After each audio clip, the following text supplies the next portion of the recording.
Eu que me contei o contador de histórias do Brasil. Eu que conheço esse país de ponta a ponta. As mais lindas histórias eu sempre comecei contando em uma praça. Afinal, toda praça tem uma história, toda praça tem gente. Toda cidade tem uma praça, quase todos os bairros têm uma praça. A Praça do Povo, a Praça é Livre. Eu que viajei o Brasil inteiro através de personagens incríveis. Eu que conheci esse país como contador de histórias, encontrei personagens maravilhosos. Vocês se lembram muito bem. A maioria dessas histórias lindas, desses personagens incríveis. Vem cá, desce aqui comigo, vem cá, vem aqui.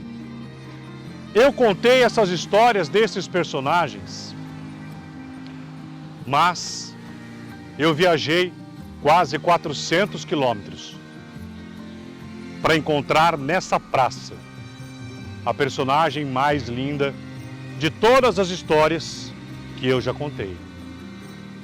Afinal, essa personagem, ela faz parte inteiramente da minha vida. Afinal, se você quer encontrar um bom personagem, é só você ir para uma praça pública. Logo alguém vai contar. Eu que contei tantas histórias. Eu que fiz parte da vida de tantos homens e mulheres e personagens simples. A simplicidade sempre foi o meu roteiro. Para se ter uma boa história, tem que ter uma boa personagem, um bom personagem. E como contador de histórias, eu encontrei tantas mulheres magníficas, tantas mulheres incríveis. Mas hoje, nessa pequena cidade de 15 mil habitantes, Ibirá, eu vou começar a contar a mais linda história. A mais doce, meiga, simples, surpreendente. História de amor e de superação. Eu vim até Ibirá. Bem-vindos, vocês estão no canal do Geraldo, aqui no R7 da Record. Eu vim até aqui Ibirá, na verdade, contar parte da minha própria história. E olha onde eu estou começando. Numa praça, porque como eu disse, eu sempre contei essas histórias fascinantes e marcantes. Estão lembrados? Sempre comecei a contar a vida dessas mulheres, desses homens, numa praça, porque a praça é a cara da cidade. Hoje vim contar a história de uma faxineira, de uma pequena grande mulher, que fincou sua raiz aqui. A sua história, a sua luta começou aqui em Ibirá, a cidade das águas, a cidade das águas termais, as famosas águas de Ibirá. A água que tem vanádio, que tem o pH 10, que tem um povo maravilhoso. Eu estou aqui no Jardim Bela Vista. Aliás, eu tenho uma casa aqui nesse bairro. Mas agora, esse bairro, ele ganha uma história. O povo daqui ganha um presente, junto comigo. Hoje não está aqui o Geraldo Luiz, está aqui o Geraldo. Mas Geraldo, o que você veio fazer em Ibirá? Veio passear? O contador de histórias veio contar a mais importante história. A da minha mãe, dessa mulher, Olga Moreira. A mulher que sozinha conseguiu escrever uma história e ainda conseguiu me carregar nas costas e me trazer até aqui. Mãe, olha só onde eu tô. A partir de agora, você vai entender o porquê que eu estou aqui em Ibirá. Porque essa praça, que antigamente não tinha nome, a partir de agora, essa praça tem nome, sobrenome. Eu tenho a honra de falar para vocês que essa praça aqui no Jardim Bela Vista, ela foi aprovada pela Câmara Municipal, aos vereadores de Ibirá, quem eu quero agradecer. A partir de agora, essa praça vai ser mais do povo ainda. Ela leva o nome da minha mãe. E essa história, linda história, virou nome de praça, hein, mãe? E logo eu, será que eu vou saber contar a sua história, mãe? Será? Será que eu vou acertar a contar a tua história? Eu acho que sim. E eu faço convite para você, junto comigo, a partir de agora, vir nessa viagem.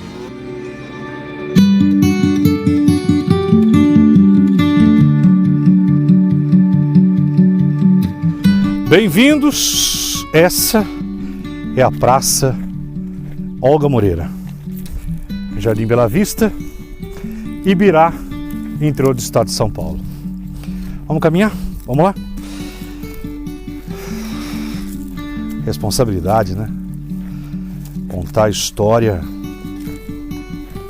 da mulher mais importante da minha vida e saber que eu estou pisando agora na minha própria história. Porque graças aqui a um nobre vereador e a um amigo, essa praça que não tinha nome, agora tem. E dá uma olhada, deixa eu dar um giro aqui, quer ver só? Essa praça agora aqui, olha, ganha o nome da minha mãe. Exatamente. Essa praça, há pouco mais de uma semana, através da Câmara Municipal de Ibirá, que mais uma vez eu quero agradecer, os vereadores, através do vereador do Vinícius Moreira, ele deu o nome em homenagem à minha mãe e a Câmara Municipal aprovou. Geralmente as homenagens, elas vêm sempre depois da morte, o que é muito natural. Mas falar da minha mãe é engraçado. Não é falar de morte. Eu não estou falando de uma morta. Eu estou falando de uma mulher que continua viva e a partir de agora, nessa praça, ela vai continuar viva na memória de todos os ibiraenses e na minha memória. Minha mãe viva estaria completando 84 anos de idade. 84 anos. Filha de Maria Venturini Moreira, minha avó, seu pai, Pedro Venturini. Nasceu num sítio, tiveram sítios aqui. Minha mãe é da roça, sempre foi. Com 7 anos de idade, já ajudava a cozinhar, já aprendeu a cozinhar cedo. Toda mulher da roça era assim, né? Minha mãe, com 10 anos de idade, já colhia algodão e colhia café, aqui na região da Vila Ventura, que depois vocês vão conhecer. Mulher de sítio, se tornou roceira com muito orgulho. Minha mãe, com 15 anos de idade, já plantava café e já conhecia tudo aqui na região. Naquela época, valia principalmente quem trabalhava na roça. Só tinha aquele trabalho, né? As indústrias naquela época, que indústria que tinha? O que valia era o campo. Se morava no campo, se vivia no campo, se plantava no campo, se tinha tudo no campo. Ibirá, naquela época, não tinha 5 mil habitantes, mas já tinha as termas de Ibirá. Ibirá sempre foi conhecida como a estância hidromineral do Brasil. Tem fotos antigas das termas, onde tem as águas poderosas sendo ainda construídas. Dá uma olhada. Essa é a minha Ibirá. Bonito demais, né? Foi aqui, nessa cidade, que a minha mãe cresceu. Vida difícil, mas comida nunca faltou. Porque todo mundo plantava lá. Meu avô, um homem rígido, Pedro. As irmãs também no campo, mas logo cada uma começou a já se casar muito cedo, começou a fazer a sua vida. A minha mãe sempre teve um dom, o dom de trabalhar. Eu posso dizer que a minha mãe trabalhou uma vida toda, uma vida inteira dedicada ao trabalho. Minha mãe nunca teve medo disso. Logo adolescente, com 17 anos de idade, a minha mãe, Olga, ela já faxinava casas de patroas aqui na região, em Uchoa, Catiguá, Catanduva. Olha, tem lá uma mulher que faz faxina. Minha mãe teve pouco estudo, juntamente com a minha tia Cida e com as suas outras irmãs. Elas começaram a estudar, mas foram somente até a 2ª série na escola da Vila Ventura. Hoje a escola é um prédio abandonado.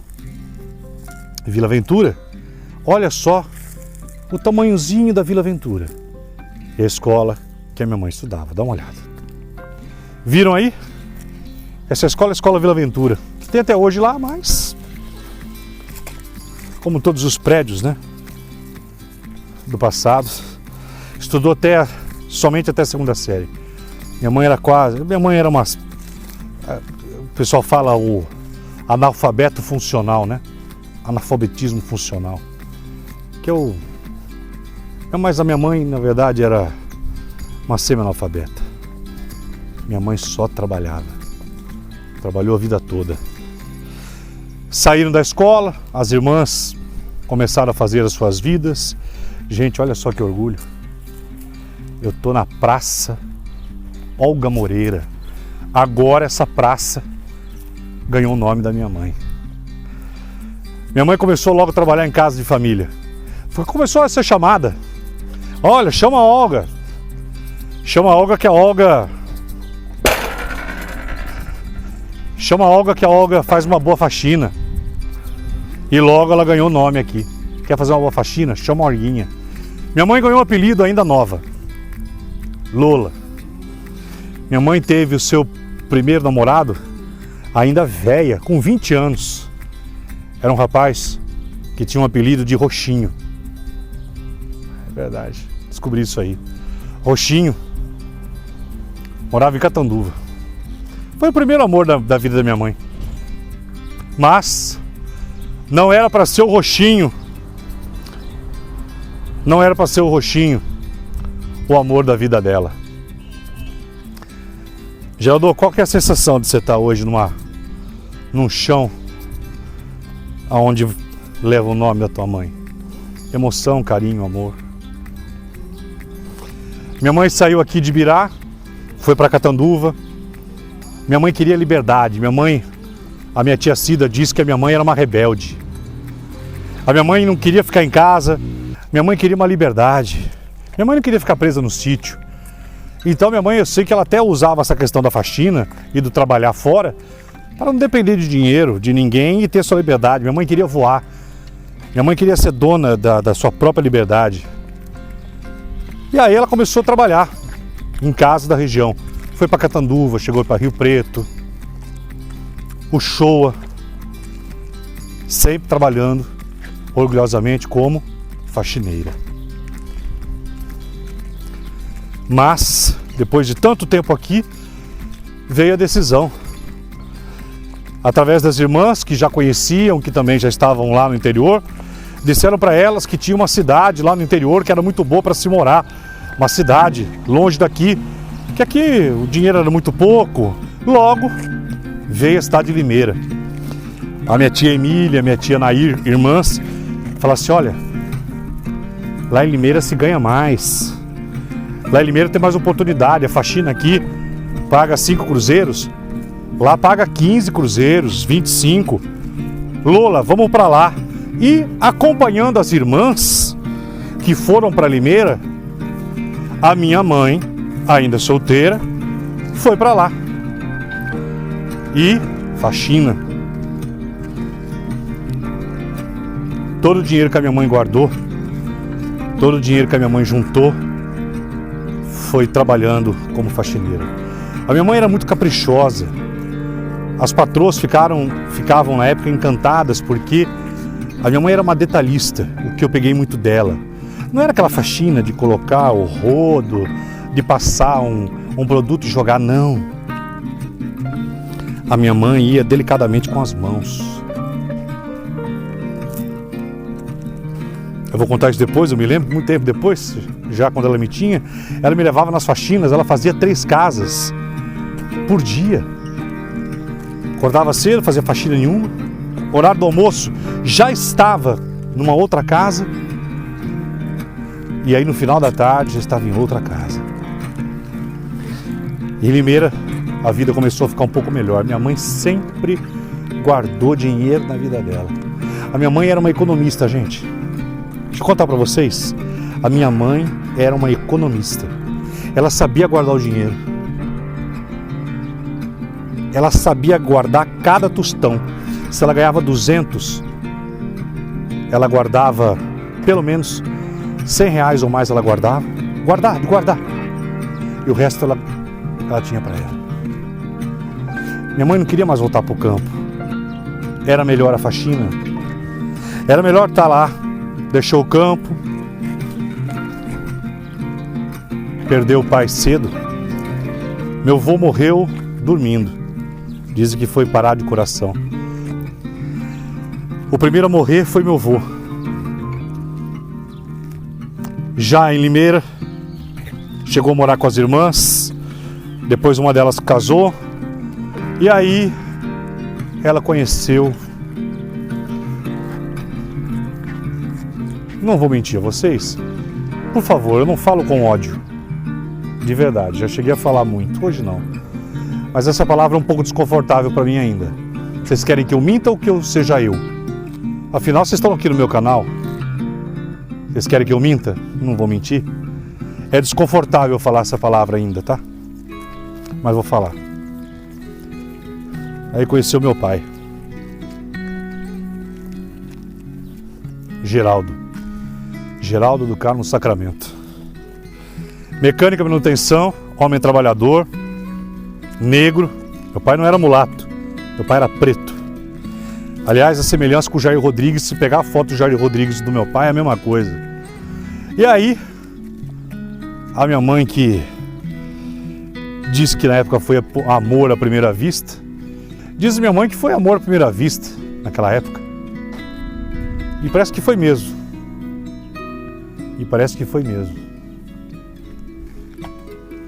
E aí, se juntaram.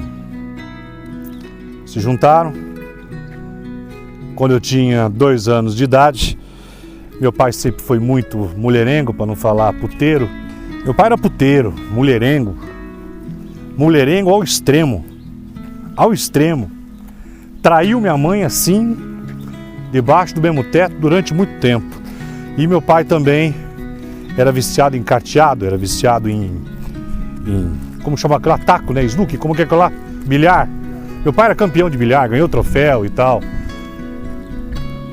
Nunca bebeu, nunca teve o vício da bebida. Mas tinha o vício de mulheres. Meu pai sempre teve muitas mulheres, sempre. Sabe aquela casa das 7 mulheres? Isso lá em Limeira. Mas um trabalhador. Exemplar trabalhador. Nunca faltou nada em casa enquanto ele estava lá. Mas foi através de um bar, do vício do bar, do vício do jogo. Porque bar tem bebida, jogo,